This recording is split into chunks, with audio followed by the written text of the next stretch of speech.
பாவம் செய்துவிட்டு அந்த பாவத்தை நியாயப்படுத்துகிற நிலையில் யாரெல்லாம் இருக்கிறார்களோ அவர்கள் முடிவெடுத்துக் கொள்ளட்டும், அவர்கள் இபிலிசியத்தோடு ஷைத்தானியத்தோடு இருக்கிறார்கள், அவர்களிடத்தில் தக்வா இல்லை என்று.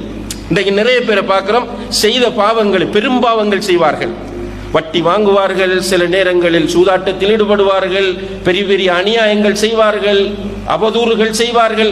ஆனால் அந்த பாவங்களை நியாயப்படுத்துவார்கள். இன்னும் ஒரு கட்டம் போய் சோசியல் மீடியாக்களில் வந்து தாங்கள் செய்யக்கூடிய பாவங்களை நியாயப்படுத்தி கொண்டிருப்பார்கள். நான் பாவம் செய்து விட்டேன் என்ற குற்ற உணர்வு இல்லாமல். யாரிடமெல்லாம் அந்த நிலை வருகிறதோ அவர்கள் முடிவெடுத்துக் கொள்ளட்டும், என்னிடத்தில் இன்னும் தக்குவா வரவில்லை. தக்குவா இருந்தால் பாவம் செய்தவுடன் வைதாகும் எஸ்தபுசிரூன் என்று அல்லாஹ் சொல்கிறான். உடனே அவர்களுக்கு ரப்பு பார்த்து கொண்டிருக்கிறானே, அவன் பசீர், அவனுக்கு மாறு செய்து விட்டேனே. அடுத்தது என்ன செய்வார்கள்? ஓடுவார்கள், ஒது செய்வார்கள், தொழுவார்கள், இஸ்திக்ஃபார் செய்வார்கள், அழுவார்கள், சுஜூதிலே கிடந்து மன்றாடுவார்கள்.